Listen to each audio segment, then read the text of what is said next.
Welcome back to HOA Rejected. She wanted a scapegoat, and I brought a timeline. I will make an example out of you. That was the first thing Melanie Brooks said to me in the mailbox cluster area at Lakeview Heights, and she said it loud enough that 3 neighbors turned around. She was holding a clipboard with color tabs and wearing a tan blazer with the hood up, even though it was 65 degrees outside. I was standing there with a manila folder bulging with papers because I had just finished a shift as a social worker and all I wanted to do was check my mail and go inside. She stepped closer and jabbed a finger toward my chest. "You reported a package missing. To management, without consulting me first. I had reported a missing package that morning because it never showed up even though the tracking said delivered. That was it. A basic inquiry." Now Melanie was treating it like I had accused her personally of a felony. "I am the neighborhood communications lead," she said. "Anything regarding theft or security goes through me. Not management, me." I stayed calm and told her I just wanted to know where my package went. She did not care. "Your timeline is irrelevant," she snapped. "I am documenting everything." She flipped open the clipboard and showed me a stack of identical complaint forms with printed names at the top. No handwriting. Just printed names. She said a dozen residents had filed complaints about missing items in the past month, and my address kept coming up.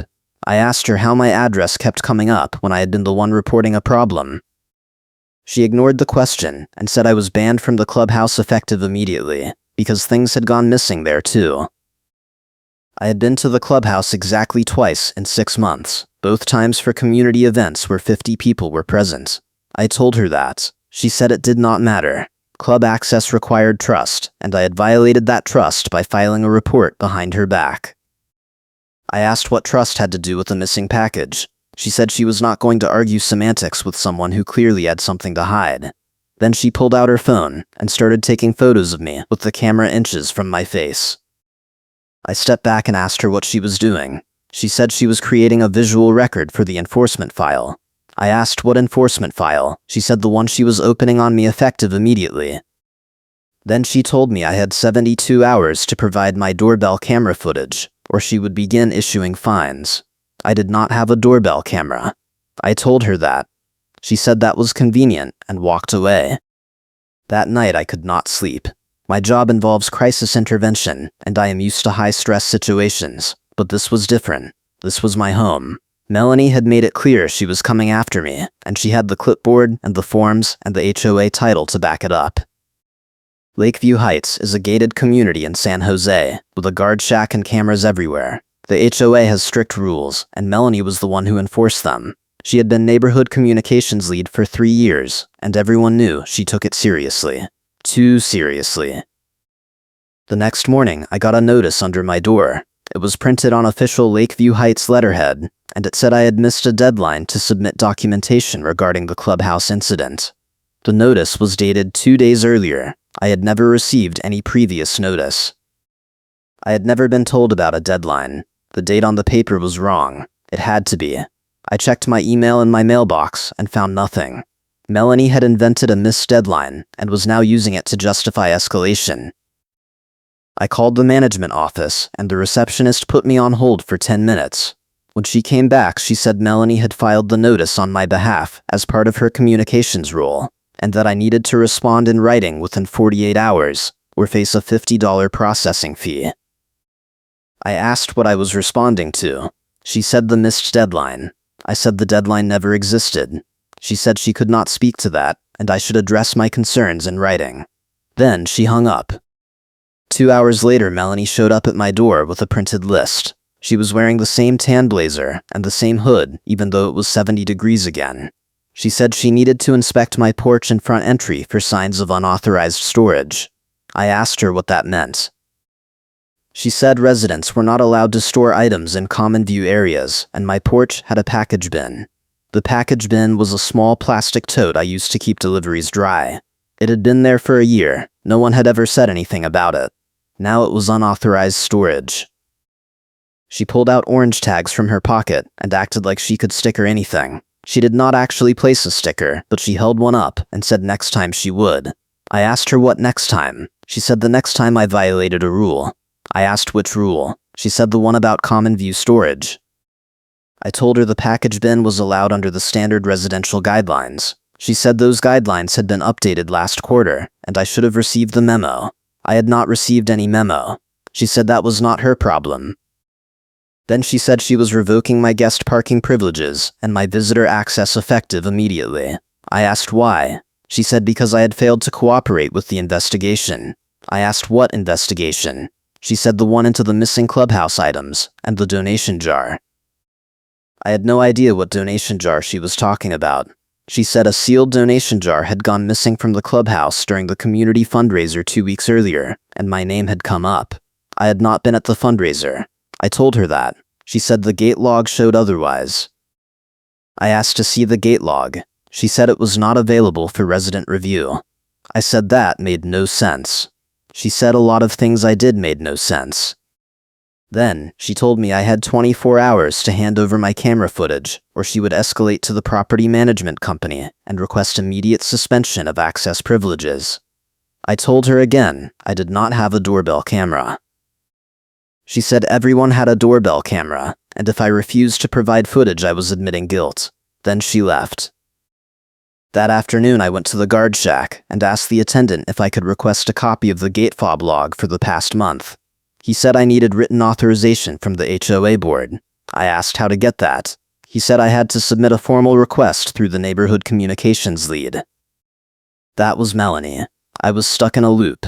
She controlled access to the evidence I needed to clear myself.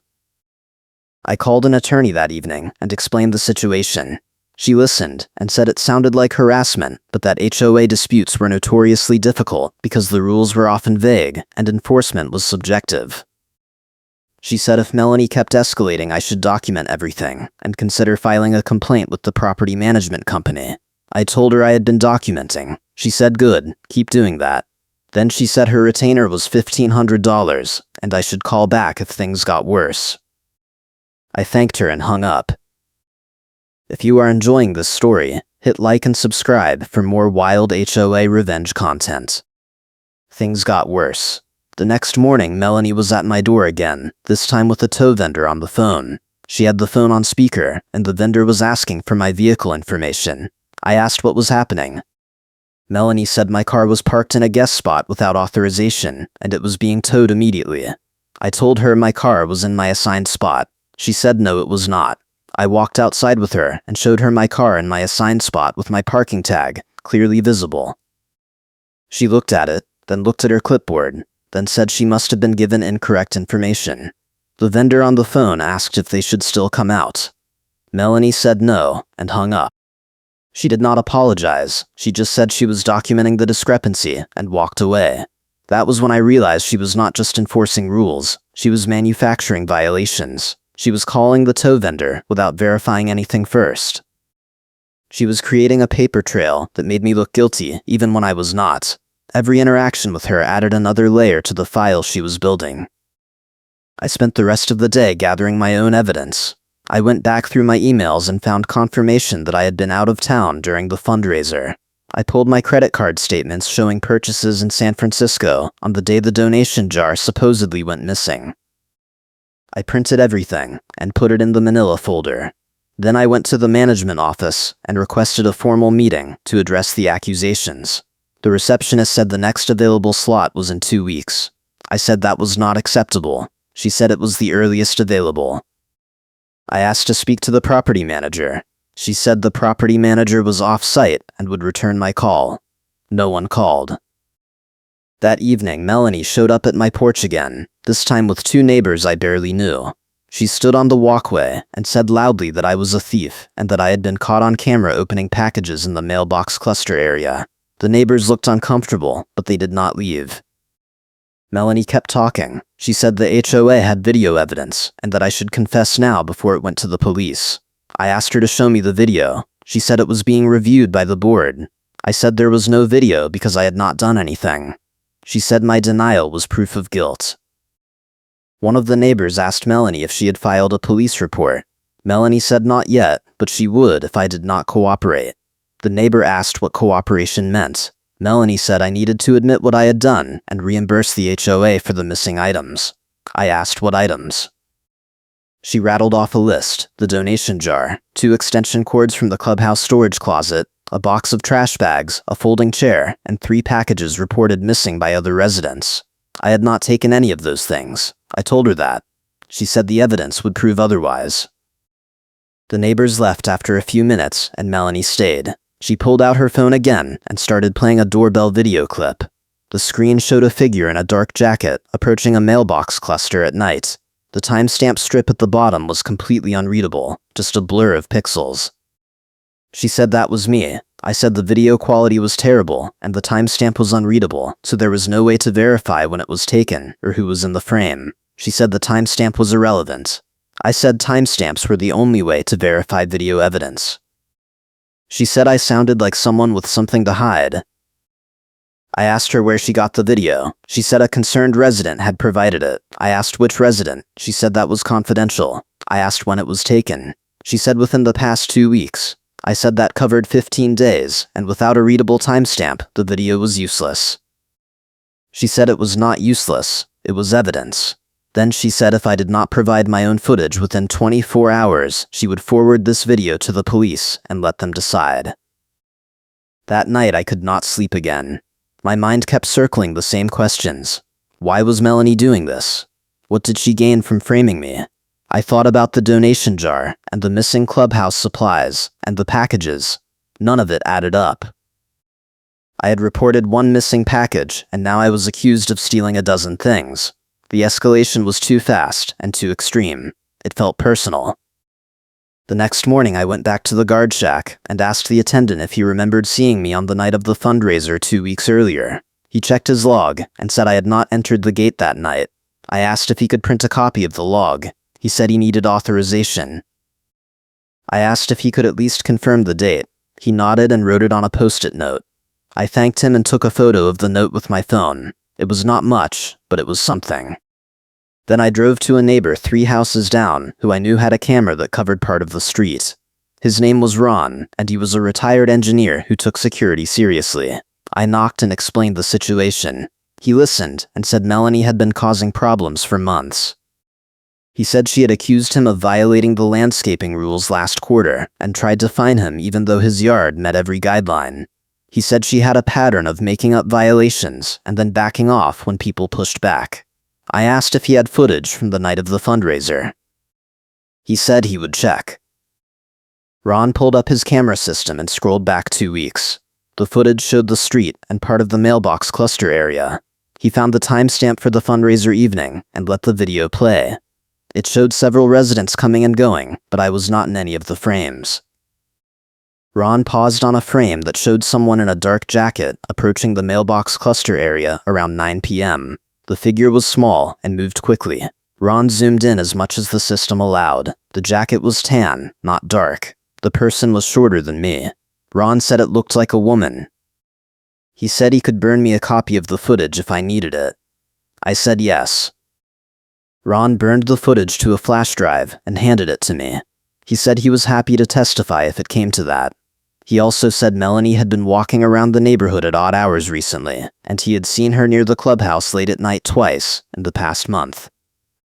He said it was strange, because the clubhouse closed at 8 p.m., and Melanie had no reason to be there after hours. I asked if he had footage of that. He said no, his camera did not cover the clubhouse, but he had seen it himself. I thanked him and left.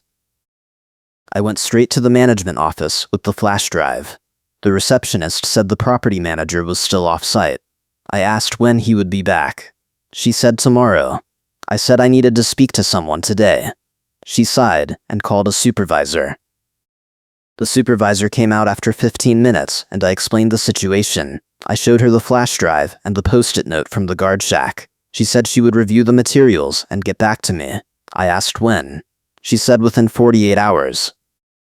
I said Melanie was escalating every day and I needed immediate intervention. She said the HOA had procedures and she had to follow them. I left the office feeling trapped. Melanie had the authority and the access and the forms. I had a flash drive and a post-it note. It did not feel like enough. That afternoon, I got a call from a number I did not recognize. I answered, and a woman introduced herself as Lisa. She said she was a community volunteer who helped organize events at the clubhouse. She said she had heard about the missing donation jar, and she wanted to talk. I asked what she wanted to say. She said the cash box process was sloppy, and Melanie had been the one handling it. Lisa said the donation jar had been sitting on a folding table near the exit during the fundraiser, and Melanie had been the last person to lock up. Lisa said she had seen Melanie counting the cash earlier in the evening and putting it in a canvas bag. Lisa said when she came back the next day to clean up, the jar was gone, and Melanie said it must have been stolen. Lisa said it did not make sense because the clubhouse was locked and only board members had keys. I asked why she was telling me this.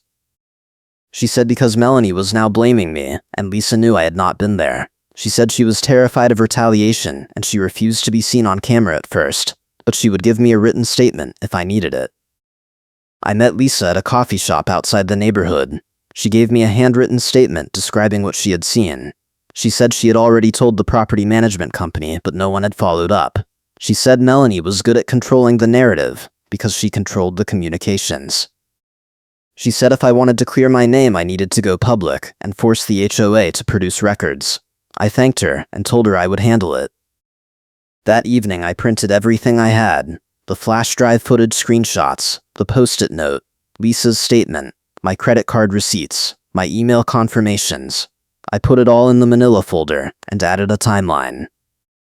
Then I wrote a formal complaint to the property management company and the HOA board requesting an immediate investigation into Melanie's conduct and demanding access to the gate fob log, the clubhouse security footage, and the donation jar incident report.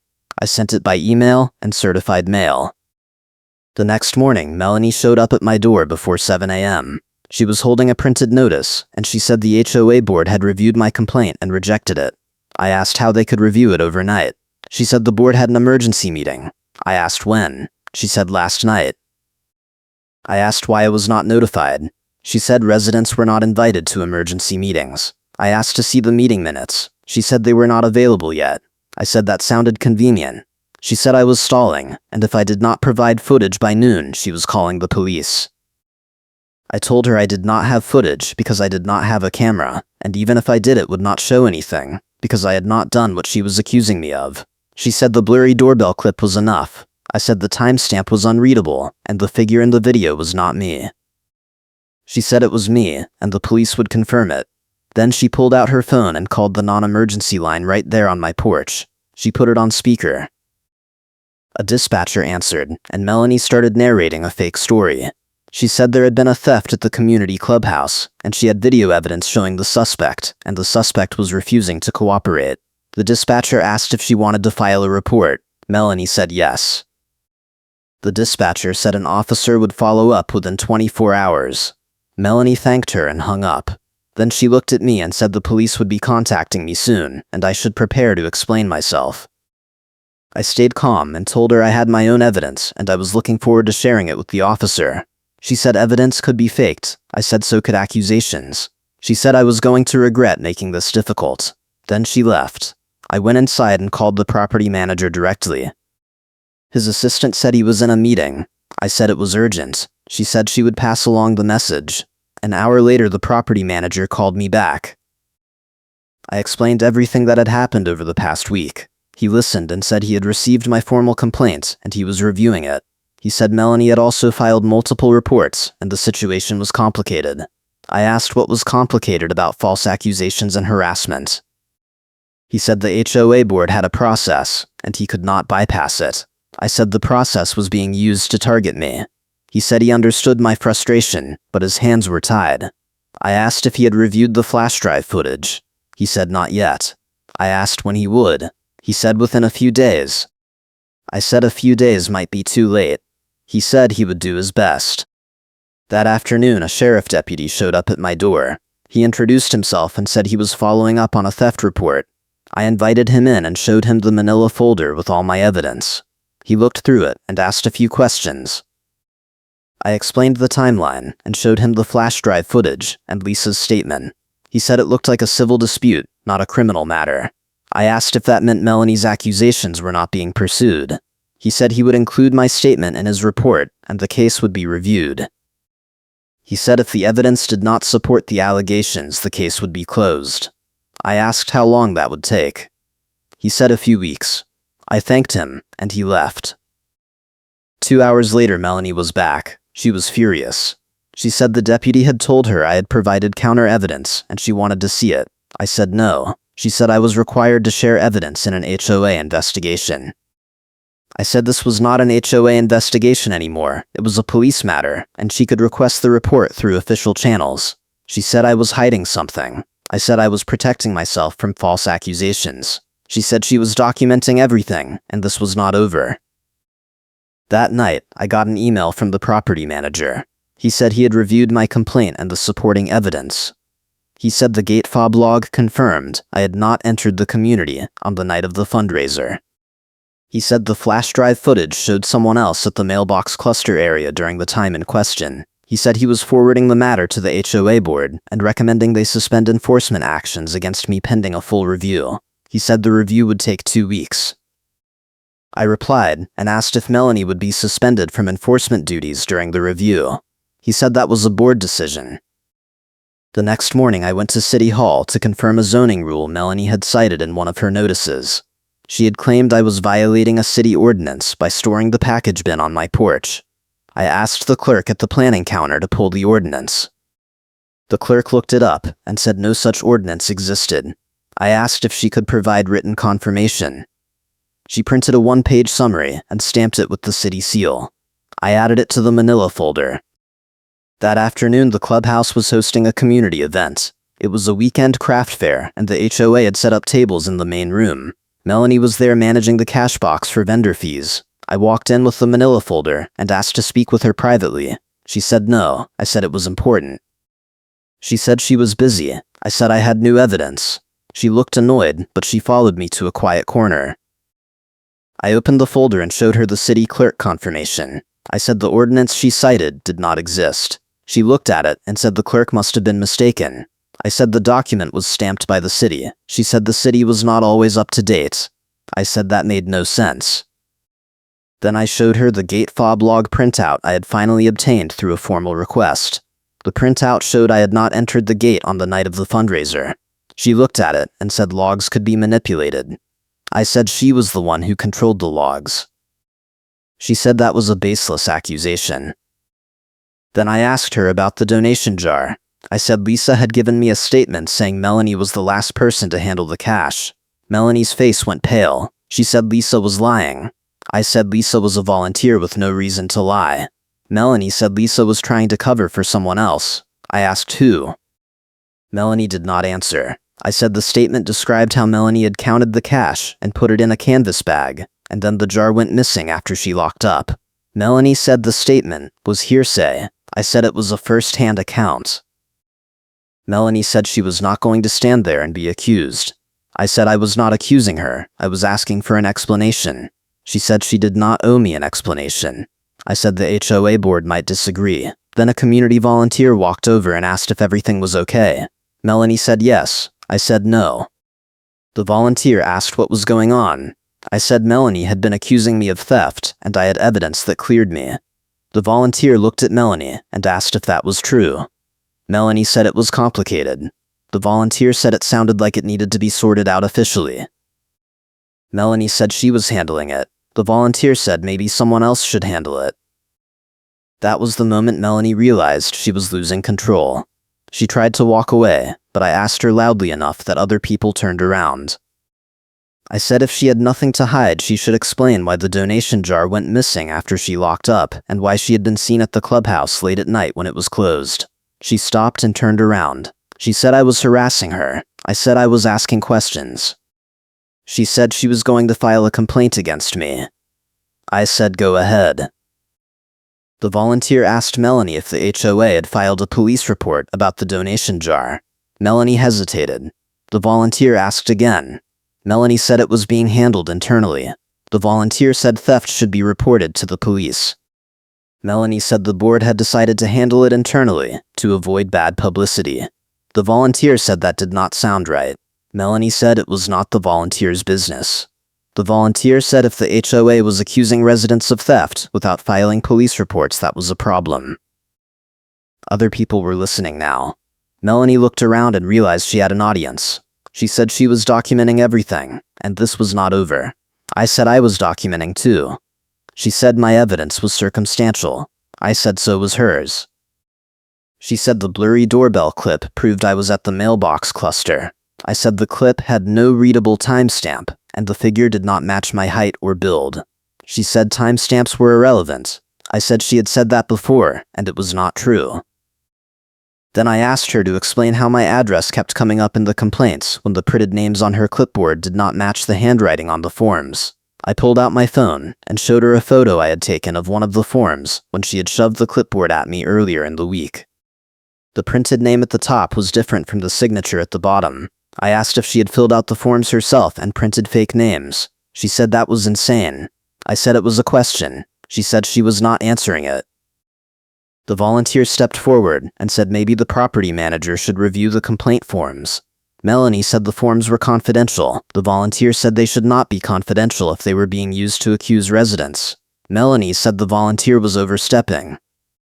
The volunteer said someone needed to step in because this was getting out of hand. Melanie looked at me and said I would regret this. Then she left.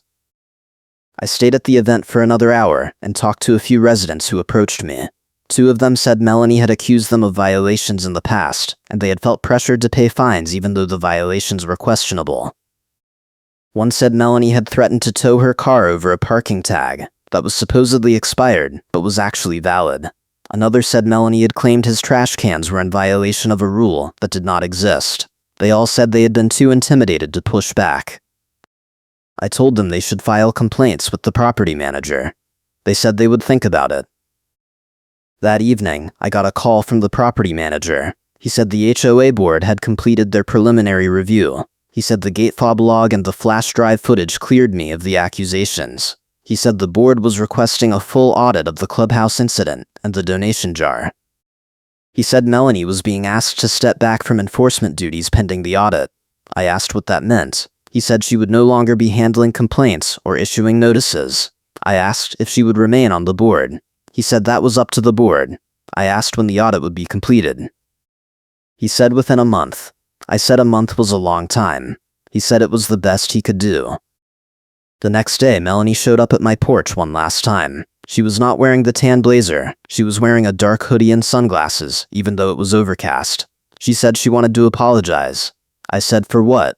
She said for any misunderstanding.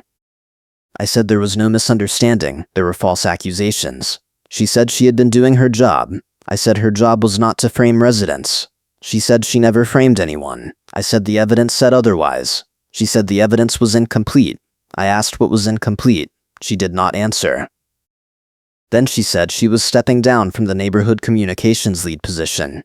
I asked why. She said personal reasons. I said it sounded like the board asked her to step down. She said it was her decision. I said that was convenient. She said I had won, and I should be happy.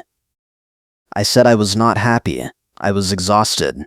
She said she was too. Then she left. 2 weeks later, the HOA held a community meeting to discuss the audit results. The property manager presented a summary. He said the donation jar had been accounted for. He said it had been found in Melanie's car during a voluntary search. He said Melanie claimed she had taken it home for safekeeping and forgotten to return it. He said the cash inside matched the expected total. He said the board had accepted her explanation but had requested her resignation from all HOA rules. He said the board was also implementing new procedures for cash handling and enforcement actions. Then he addressed the complaint forms. He said an audit of the forms showed that several had been filled out by the same person using printed names that did not match the residents listed. He said Melanie had admitted to filling out the forms as placeholders when residents expressed concerns verbally but did not want to file written complaints. He said this was a violation of HOA procedures and all enforcement actions based on those forms were being reversed. He said any fees or penalties I had been threatened with were void. He said the board was issuing a formal apology and a refund of any processing fees I had paid.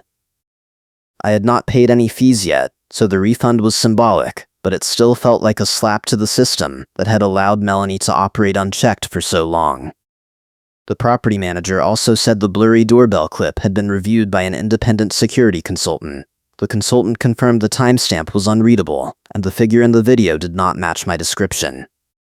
The consultant also noted the video had been edited, and the metadata showed it had been created 2 days after the alleged incident. The property manager said this raised serious questions about the integrity of the evidence, and the board was treating it as inadmissible. He said Melanie had been asked to explain the editing, and she had declined to comment. He said the matter was closed. A resident in the audience asked what would happen to Melanie. The property manager said she had resigned, and the board had accepted. He said no further action was being taken because the donation jar had been recovered, and no actual theft had occurred. Another resident asked if Melanie would be allowed to return to the community. The property manager said she was still a homeowner and had the same rights as anyone else. The resident said that did not seem fair. The property manager said fairness was subjective, and the board had followed the rules. After the meeting, several residents came up to me and apologized.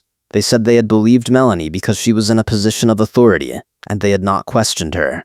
They said they felt bad for not speaking up sooner. I told them it was not their fault. I said Melanie was good at controlling the narrative, and intimidation works. I said the important thing was that the truth came out. They thanked me and left. Ron found me in the parking lot after the meeting. He said he was glad it was over. I said it felt anticlimactic. He said that was how these things usually ended. He said the board had done the minimum to avoid legal trouble, but they had not really held Melanie accountable.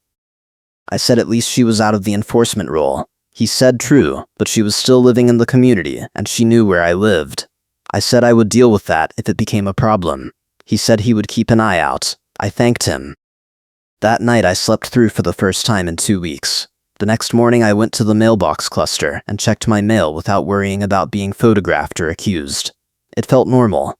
The guard at the shack waved when I drove out. I waved back. Lakeview Heights looked the same as it always had, but it felt different now. I had learned that authority without accountability was dangerous, and that pushing back was exhausting but necessary. A month later, I got a notice that the HOA board was holding elections for the neighborhood communications lead position. I considered running, but decided against it. I did not want the job. I just wanted to live in peace. A new person was elected, and they sent an introductory email promising transparency and fair enforcement. I replied and said I appreciated that. They replied and said they had reviewed my case file, and they were embarrassed by how it had been handled. They said they would make sure it did not happen again. I said I hoped so. Melanie moved out 3 months later. I heard from Ron that she had sold her unit and moved to a different part of San Jose. He said good riddance. I agreed. The new neighborhood communications lead issued a newsletter apologizing for the previous administration's conduct and outlining new procedures for complaints and enforcement. The newsletter said residents would have access to gate logs and security footage upon request, and all enforcement actions would be documented with timestamps and evidence. It felt like progress. I kept the manila folder in a drawer just in case. I hope your neighborhood stays drama-free.